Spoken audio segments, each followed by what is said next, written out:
ملګرو سلام او ژوند په خیر. په دې هیله چې ژوند به مو ښه روان وي او تاسې به زښته ډېر خوشحاله یئ. له ژونده به خوند اخلئ او له نورو سره به مرسته کوئ.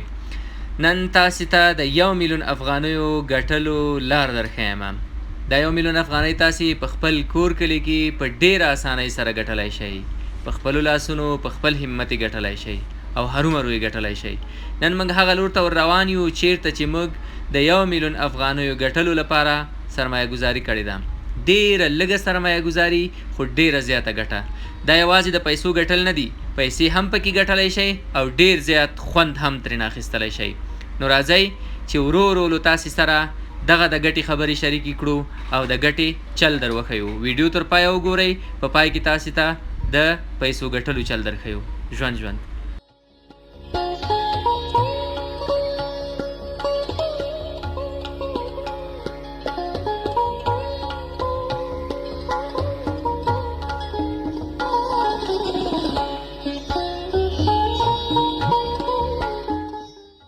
اسد لالا، دا خو موږ یو څو کاله مخکې اراده کړې وه چې دلته به د ماهیو فارم جوړوو، د ماهیو او د غواهیو د دواړو. د ماهیو خو همدغه د جوړ کړ، سږ کال به انشاءالله 5 میاشتې وروسته له دې نه موږ حاصل اخلو او موږ هر وخت نورو ملګرو ته هم دا سپارښتنه کوو که چېرته تاسې ډېرې اوبه لرئ، ځای لرئ، هرومرو د ماهیو فارم جوړ کړئ. هم ستاسې په ګټه دی، هم د دې چاپېریال په ګټه دی او همغه خلک چې تاسو سره په دې کار کې بوخت دي د هغو په ګټه دی.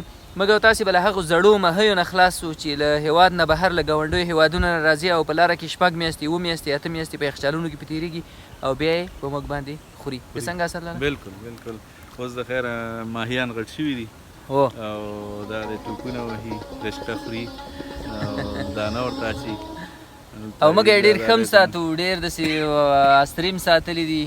تر اوسه هم داسې خراب شی په دوی باندې نه دی خوړلی، کوښښ هم کړی ده چې ښه شیان ورکړو چې ښه غټ شي، ښه تازه راشي او تاسې بیا له خوړلو نه خوند واخلئ. ودان صاحب، کندهار کې خو هم د ماهیو فارمونه ډېر دي که نه؟ بالکل هلته هم داسې فارمونه شته، خو دا ډېر داسې طبیعي شکل باندې دي او غذا او خوراکي مواد یې ډېر په شکل برابر.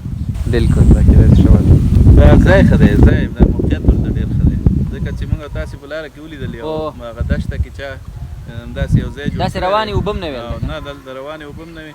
زمونږ اوبه خو دا یو څو ورځې 2-3-5 ورځې به نه وي، لږ مشکل پېښ شوی دی، څه کال وچکالي وه.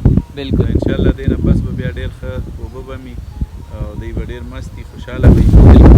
وروسته به بیا یو هلته چې یو اوبه راپورته کوو هغه به بیا بالکل خدای پاک دې وکړي چې زموږ او ستاسې د هېواد په دغسې سیمو کې چې هلته دا زمینه برابره وي چې موږ او تاسې پکې د ماهیو فارمونه جوړ کړو یا مثلا نور زراعتي کارونه پکې وکړو چې هغه د دې چاپېریال په ګټه هم دي او د خلکو په ګټه هم دي او هیڅ نوع زیان چاته نه رسوي، چې په هغو سیمو کې امن راشي.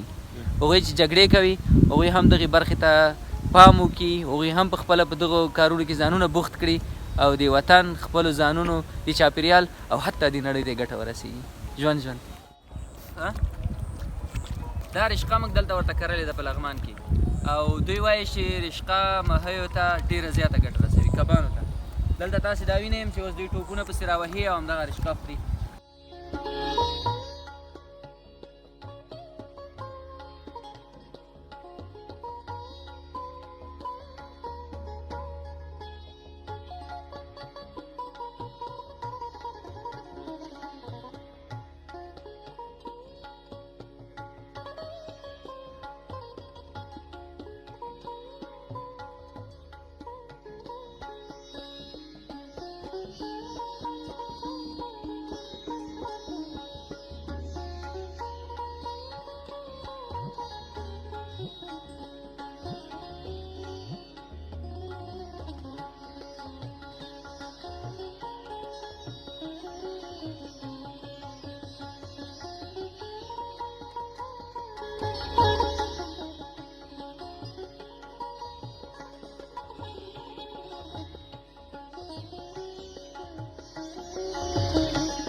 نو ملګرو تاسې کولی شئ چې په خپلو سیمو کې چېرته زراعتي ځمکه ولرئ، لږ تر لږه 2 جربه ځمکه چې اوبه هم ولري. که تاسې 2 جربه ځمکه ولرئ او په هغو کې او په دې 2 جربه ځمکه کې د ماهیو فارم تاسې جوړ کړئ، په یو کال کې تاسې لږ تر لږه له 8 لکه 9 لکه تر 1 میلیون افغانیو پورې له دې نه د ماهیو حاصل اخیستلی شي. البته دا یو څه زحمت له تاسې نه غواړي چې باید کار ورته وکړئ، ښه سم یې وساتئ، ماړه یې وساتئ او اوبه هر وخت باید روانې اوبه ستاسې دغه ځای ولري په کوم ځای کې چې تاسې دغه فارم جوړوئ. که چېرته روانې اوبه نه وي بیا د ماهیان پکې مړه کېږي ځکه اکسیجن بیا هغه ته نه ورځي.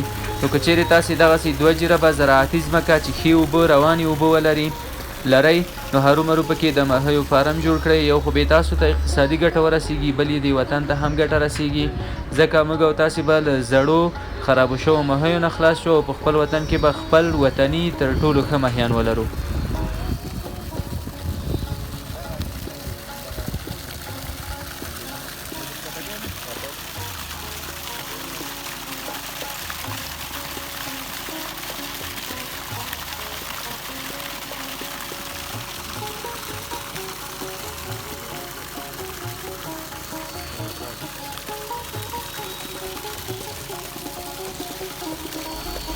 زما په اند باندې به د ماهیو فارم جوړول نسبت نورو زراعتي کارونو ته ډېر زیات لږ لګښت ولري. ستاسې یوازینی تر ټولو غټ لګښت چې دی هغه په لومړي ځل د دې حوضونو جوړول دي. کله چې تاسو حوضونه جوړ کړل، ماهیان هم پکې خوشي کړل، یو کال پرې تېر شو، کال ته تاسې بیا له دغه زحمت نه خلاصئ چې بیا په حوضونو باندې تاسې پیسې ولګوئ او نور مصرف یې وکړئ. ستاسې یوازینی لګښت به دا وي چې تاسې وخت ناوخت خواړه ماهیو ته تیار کړئ. که چېرته ډېره ځمکه ورته ولرئ او په هغې کې ډېره رشقه ورته وکرئ، جوار ورته وکرئ او نور داسې شنه بوټي ورته وکرئ، بیا خپله ماشین باندې هغه ورته میده کړئ او ماهیو ته یې ور اچوئ. وچه ډوډۍ مثلا ور اچولی شئ. تاسې کولی شئ چې وچ توتان هم ور واچوئ. زموږ او ستاسې په سیمو کې داسې خسک توتان ډېر زیات پیدا کېږي چې هغونه خلک استفاده نه کوي، خوري یې نه، نو هغه راخلي یا یې وچوي، چرګانو ته یې اچوي یا یې ایسته غورځوي. تاسې کولی شئ له هغو نه ډېره ښه ګټه نه وکړئ او خپلو ماهیو ته یې ورکړئ او ماهیان بهترینه وده په دې باندې کوي.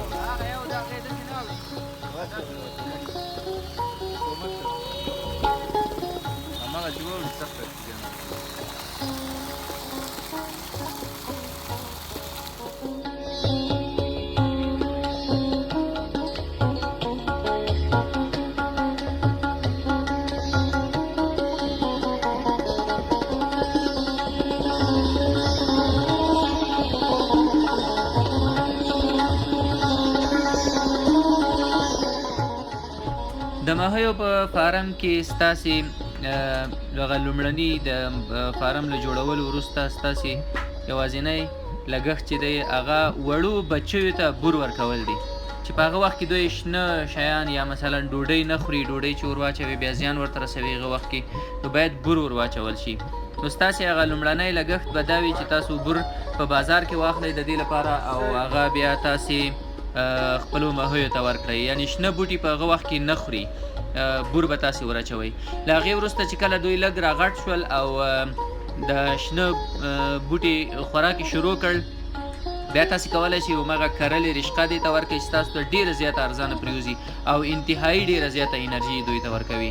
او یا جوار مثلا ګڼ ورته وکرئ، هغه بیا راواخلئ ویرې به او خپله وړوکی مشین لري په هغه باندې ورته میده کېږي او بیا دوی ته ور اچول کېږي. یعنې د خوراک لګښت یې دومره ډېر نه دی. ستاسې هغه ډېر لګښت چې دی هغه د هاوس جوړول دي او په لومړي سر کې د وړو بچیو اخیستل او بچیو ته بیا بور ورکول دي ځکه هغوی بیا دغه غټه دانه نشي خوړلی. تاسې اړ نه یې که چېرته خپله مځکه لرئ چې له بازار نه تیاره جوړه دانه په لوړه بیه باندې واخلئ. څومره شنه بوټي چې لرئ تاسې هغه میدولی شئ او دوی ته یې ورکولی شئ او دوی ډېره ښه وده په دې باندې کوي.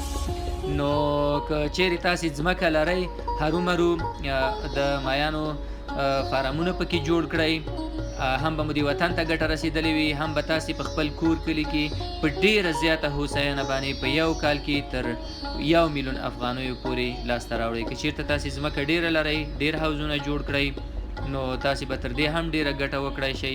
یوازینی شی چې تاسې نه د پام غواړي او ساتنه غواړي، هم د سیکیورټي په لحاظ باندې، هم د خوړو په لحاظ باندې، هم د اوبو په لحاظ باندې، بل اضافه کوم غټ لګښت په دې باندې نه راځي.